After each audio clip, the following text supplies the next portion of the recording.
Okay, so you guys can see my screen. All right. So what I need to do is I need to print a Hangry woman. Okay. So I'm going to take you through all the different tabs in the setup for Acrorip. This is version 10.4. We're going to go through all the settings, and then I'll show you guys what settings you need to have in order to print on the ET-8550. All right. So to begin with, the first thing you want to do, you go into your view, and then you're going to go down to template. And so with that, first, this is just, we're going to start here. So I have it set at 0.25. This basically just controls where the red line is. If I set it at 0, oh, I don't want to press enter. Let me see. Let me go back. Then the red line will move over. But if I set it at the back to the 2, 5, go, it'll move back over. All right.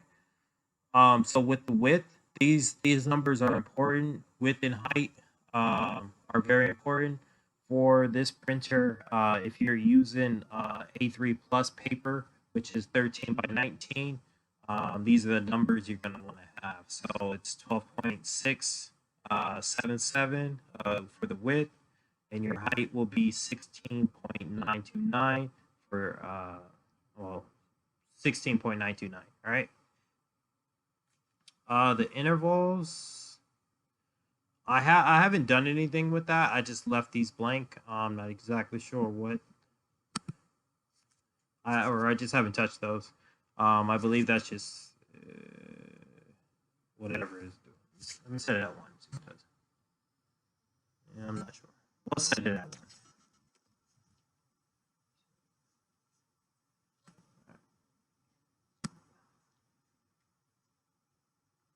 1. Okay. All right. So the angle, all that stuff is going to be normal. We're just going to go ahead and actually, I don't know.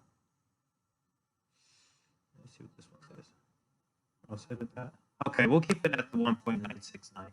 Not sure why, but the other one, my other template says that, so we're going to keep it at 1.969. All right, so we'll apply it. Press OK. Okay, so that's the first thing. All right. So first thing you're going to do is you're going to set up your, you're going to go over to your layout tab here at the bottom. Then you're going to go over to the paper size. So paper size, same thing. You want to have it the same numbers as your template. So the width needs to match the height. So these numbers should match your height, okay? And like I said, if you're using A3 Plus, the 13 by 19, these are your numbers, okay? All right. And then right here, this is your output position. So if you change this, I'm going to change it to 0.25. I want to have it actually really close. And then her height, she's going to get 2 inches down onto the paper. All right. Honestly, she might just be a 10.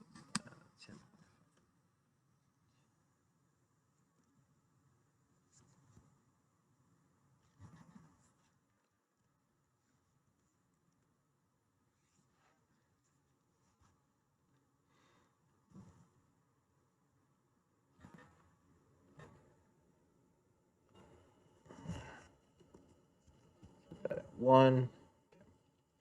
All right, so that's the settings for what my picture is going to be, and this is going to be your layout tab. All right, so if you change this to false, when you adjust your width and your height, basically it'll change, but it won't change. It won't change the portion, the height. So if I change my width, my height will stay the same. All right. If I put it to true,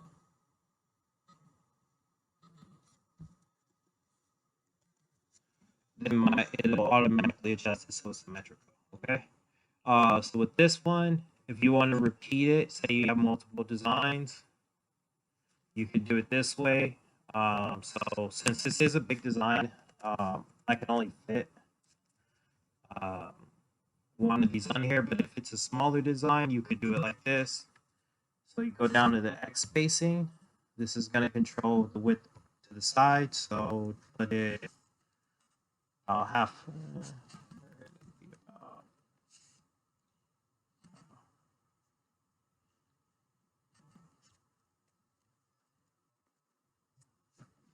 Like that.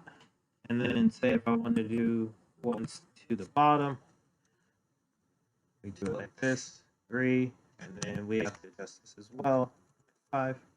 There we go. And be like that. All right. But for this one, we are doing just one print. It's going to be a little bit bigger, so we're going to keep it. Okay. Okay, so next we're going to go over to the color tab. And actually, you might want to do this one first before you do anything else. Go to your color tab and set up your ink channels. So for the ET-8550, you're going to be using, this is going to be your setup. It's going to be black, white, cyan, yellow, magenta, and then white. All right. And then go ahead and press save. Okay. All right. Next is going to be ink limit. You can go up to 100%, but for me, I'm going to use 4070 with this printer. If you're using, because it does print at a pretty good high quality, you don't need to go very high with the inks. You can just play around with it and see which ones you like. But the higher you go, the more darker the colors will be. So if you have like a blue, it might be a little bit more bluish purple. So just keep that in mind. And then the ink on the white ink, we're going to go 70, okay? And this is just going to be the white ink that allows us to do the DTF printing, all right? So with that, we'll go down here. For the brightness, I'm going to leave it alone. I'm not going to adjust the brightness. Right here, you can adjust the brightness of the picture and the contrast. If you go, you can go as high as you want. There's no limit. At least I haven't found one, but yeah, if I do that, then it's gonna automatically adjust it, all right? And then you can see it. One. Okay, so put it back to normal. And this is your ICC profile. It's your coloring profile. So I downloaded one from the internet. I'll try to include a link where I got it from. I have to remember where I got it from. But the DTF Pro does come with some ICC profiles. This one is in your folder. If you this one, if you install the DTF, the DTG Acrorip, it's gonna be in your system folders inside the DTG Pro folder. It'll be inside the profiles, so it'll be in the default profiles, and you can just move it over into your CMYK folder, and then you'll be able to use it. But right now I'm using this one, and I'm using relative color metric. So press OK. Okay, so this just having a color profile just kind of helps you match coloring a little bit better. It's not necessary, but if you are having issues with finding the right coloring, a profile can help. But also different profiles do different things. You can also get like different different colors will be displayed with different profiles. Okay, so that's the color tab. Next, we're gonna go to the last one, which is gonna be our white. This is the most important. We're going to be doing white under any colored pixel. So let me show you what that looks like. So if you go over down here and you press view, this is what it's going to look like if you do white under any colored pixel. We could also do it like this, where this is what it'll fill in the area. So if we preview it, this is how it'll look. You don't want that. That looks like you just printed out a picture and then put it on a shirt. So we don't want that. So we want to make sure it's 100% 100% white on any colored pixel. There are a few other options for you, and you could just play around with them for different scenarios. But for the most part, you're always going to be using the 100% white under any colored pixel. Okay. All right. And then right here, also, you can just go back and forth, and you can see what each setting will look like. So this is what white's going to look like. This is what your coloring will look like, and this is a preview of your print. Okay. So another option you have with the program is you can choose different backgrounds, which is basically to kind of help you get an idea of what it will look like on that specific shirt. So chose a gray shirt. That's kind of what it would give you an idea of what it would look like on a gray shirt. All right. So that way you can also make your adjustments in the coloring to make it pop more on a shirt if you need to. All right. And then the last thing, white channel settings. So on this printer currently, I have the first white channel set off, which is the photo black. For some reason, when I have that one on, it gives me a little yellow tint over my behind my design. So I'm just using the second white channel, which is the gray channel. Okay. All right. So we'll go ahead and press OK. And then this is what's called like a choke. It basically just kind of creates like a base around your design,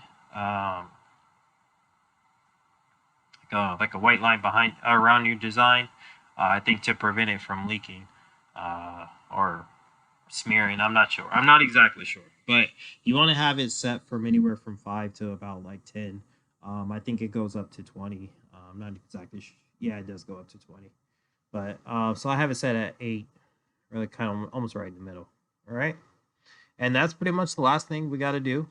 So once you're done with that, you can go over here, and then we'll go ahead and go to print.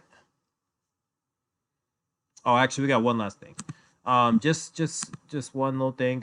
So if you're not used to using inches, you can also change it to millimeters and centimeters right here in the file tab. All right. But we are going to do print. Okay, F10.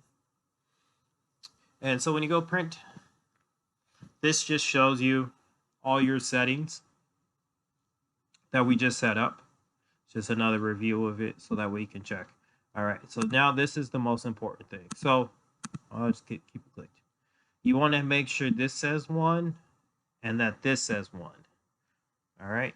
So this is just the white that it's going to do. It's going to do one set of white, and then this is it's going to do one set of white. All right. So you want to make sure they both say 1. So if you can't click it, then you just need to unclick white plus color and press 1, and then re-click white plus color. Okay. Because you want it to print the color first, and then you want it to print white behind it. You don't want it to. That's how the DTF process works. So print color first. You want to make sure that is checked in white plus color. All right. So there's printing the white behind your design. Okay. And then so once it's done, just go ahead and press print. It'll send your design over. And I'm gonna transfer you guys over so you guys can see how we're gonna.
Temperature and the heat settings may vary. You're just gonna have to play around with it and kind of learn what your settings will be, because every heat press is different. That's also with the pressure.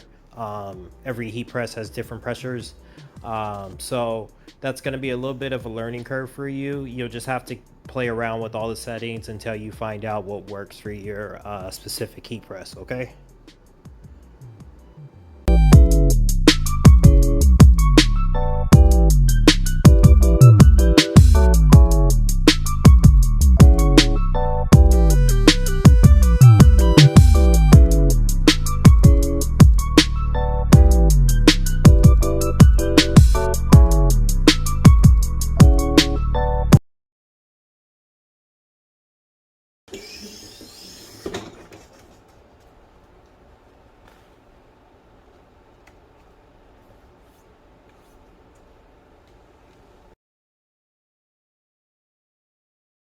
So this part's not necessary, but sometimes if you're getting like the sheets, the transfer sticking, what you could do is take the Cricut, the little mini, and then just go around the edges of the design to make it a little bit easier to peel, and then just press it one more time.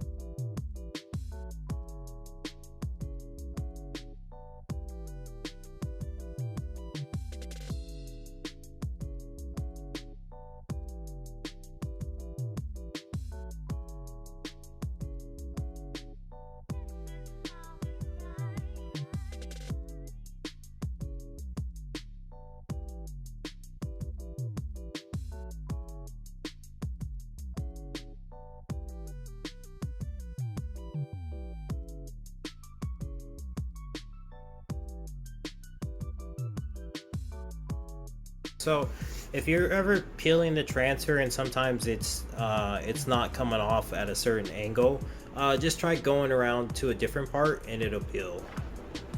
All right, so if it ever gets stuck, just go just peel from a different side. It'll make it a little bit easier. That way it doesn't pull off the shirt. All right.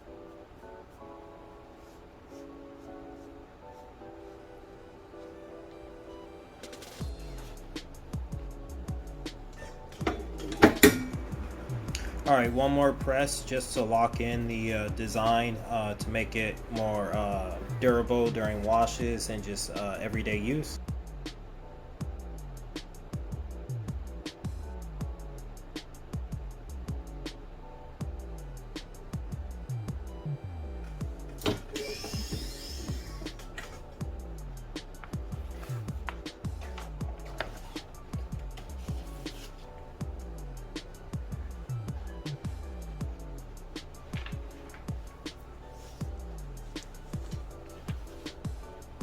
Cool, now we're gonna do the sleeves.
And we just repeat the same process for the sleeves that we did for the back of the hoodie. There's no different.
Well, that's not good. Which one did I put on here?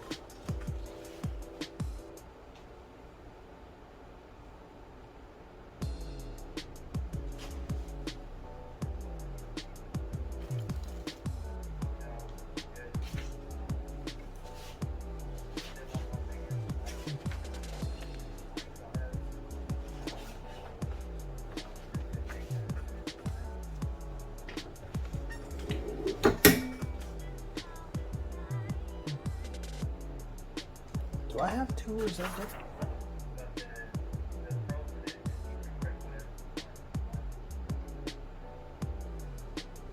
Oh, you know what it might have been? It might have been the first one. I think that one just is a defect too.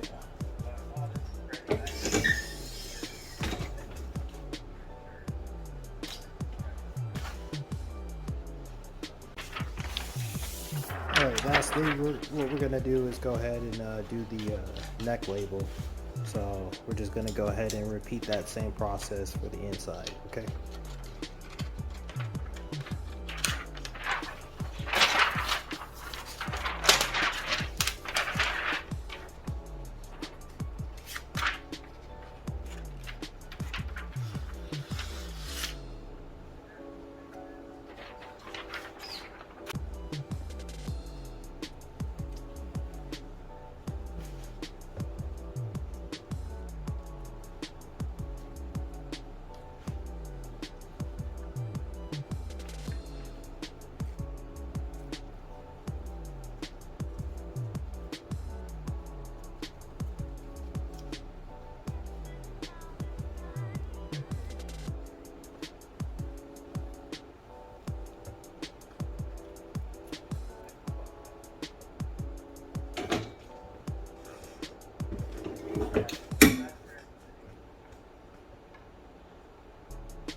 Okay, so now we're going to go ahead and do the neck label.